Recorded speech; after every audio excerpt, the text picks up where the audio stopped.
po ba ito guys? Yung ano, beetroot.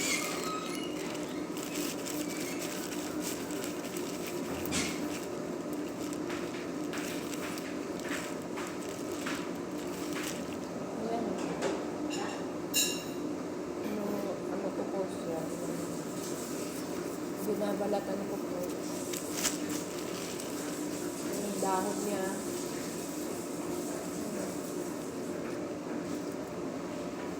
Hindi na po. Dito sa CRT. Hindi na po pwede ito.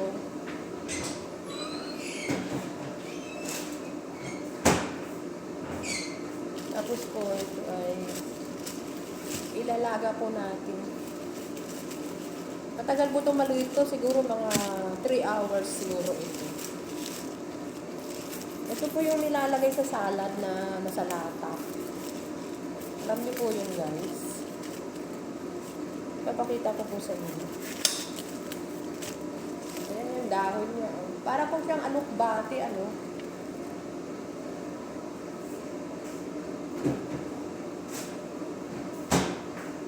Bigay po ito ng friends ko ng amo ko.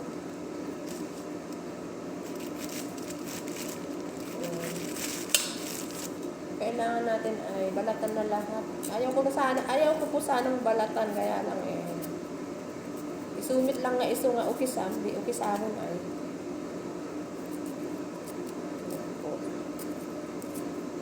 Tigas siya, grabing tigas po niya. Tapos ilaga po natin sa tubig.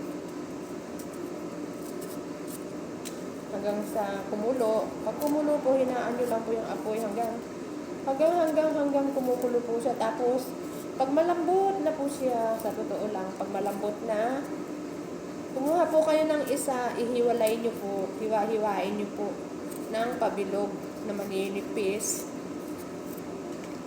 Tapos po, lagyan po ninyo ng lemon. Yun po, pwede na po kainin nyo. Masarap po ito. Lagyan ng lemon, butangis sa lemon, kalami na kayo. Naimas. Ano bang tawag na ito? Nalimutan ko. Beetroot ba ito? Ayan o. Tigas po. Grabe. Dahan-dahan po kayo sa pagbalat dahil yung kamay po natin. Ako nga, ilang beses na po ako nasusugat noon. Malapit na pong Ramadan. Naka-ready na ba kayo sa Ramadan, mga tagaluto? Ako, ready na. Ano pa nga? Wala naman tayo. Wala na pong atasan sa Ramadan.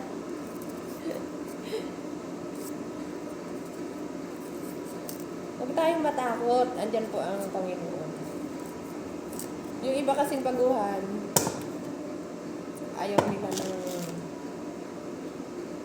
Ramadan. Ako nga, nung bago po ako dito, pagod. Hindi naman masyado kasi may kasama naman po ako. Tulungan po ako, tulungan. Kung may kasama po kayo, tulungan. Tulungan po tayo. Ayan. Ayan po, nilalagay po sa salad ito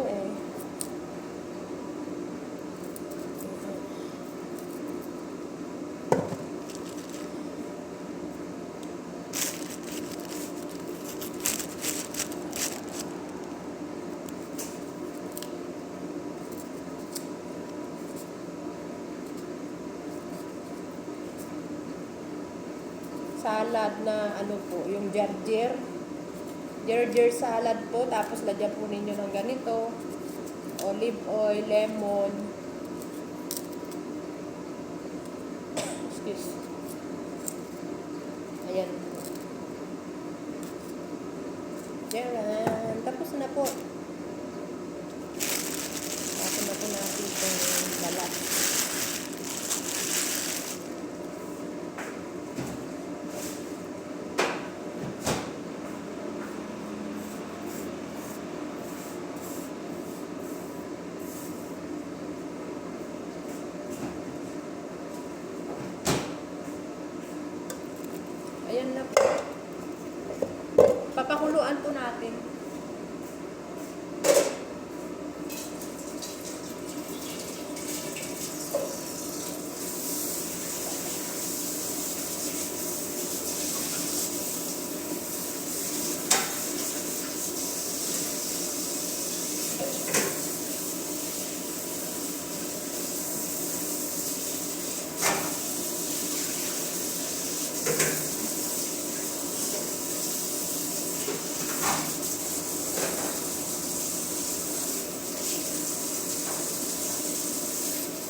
wala siya, naubos.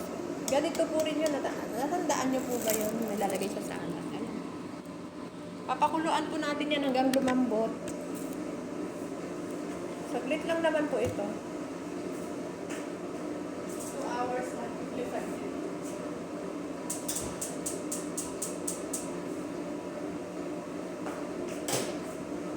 Basta leave lang po sa kalan para po ay hanggang sa lumambot siya. Pag malambot na po, alisin nyo na po at hiwain po nyo ng manipis.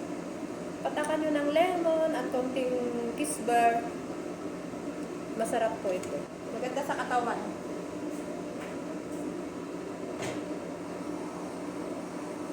Minsan po yata yan, bine-blender po yata yan. Tapos iniinom po nila.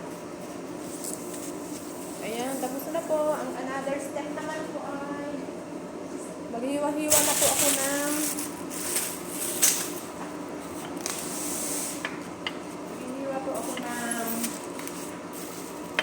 ilagay po sa laham.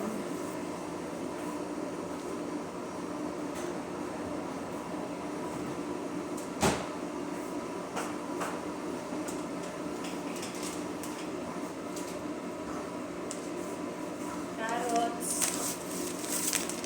siling na pula at kamatis, sibuyas po. Yan lang po ang lalagay natin na parang vegetable po ng kabsa.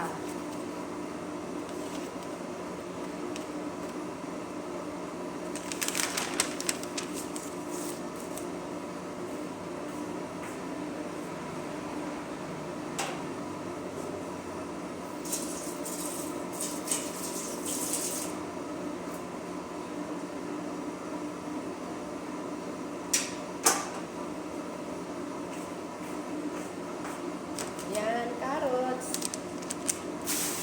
Tapos po ay capsicum po. Ito, sili.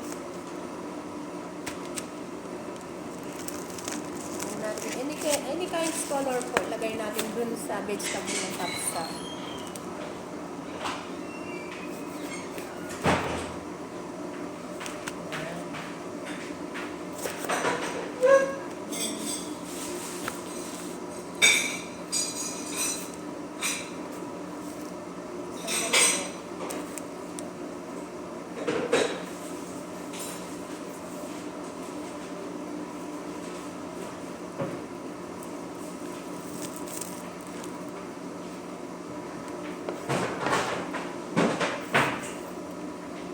Mamaya ko na lang lulutuin ito. Ha? Mamaya ko na gagawin pag nandito ka na. Prepare ko lang. Ano? Madali lang po. Lagi naman nagluluto ng ganito pag Ramadan Josie. Ha? Palagi magluto ng ganito. Ramadan?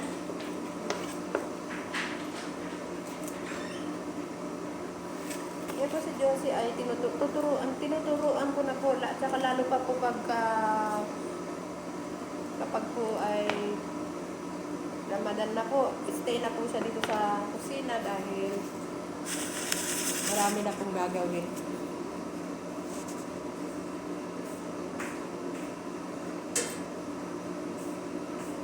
One month Ramadan, be ready na tayo dyan. Yung iba ay enjoy lang natin ang ating pagluluto. Ang pag 1 month Ramadan, enjoy natin ang ating pagluluto.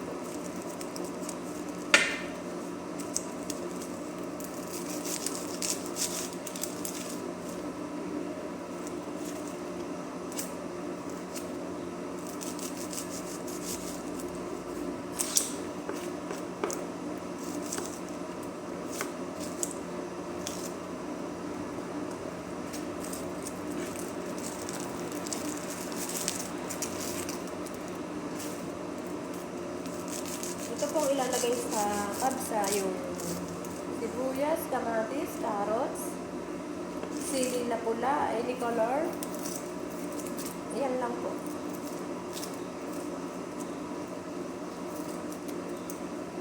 Okay po, bye-bye.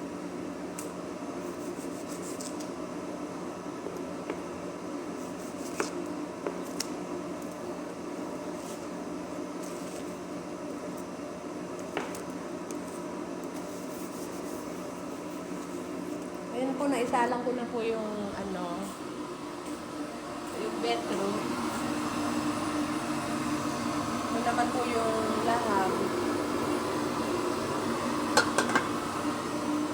Mamaya pa po yung kanin.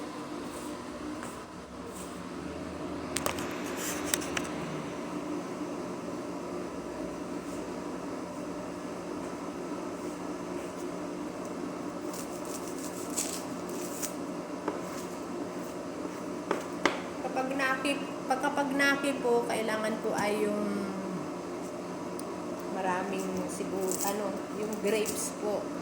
Dry grapes. Okay po. Mamaya po ay ilagay ko na lang po sa short video ang aking mga lulutuin. Dagang salamat, maraming salamat. I love you po.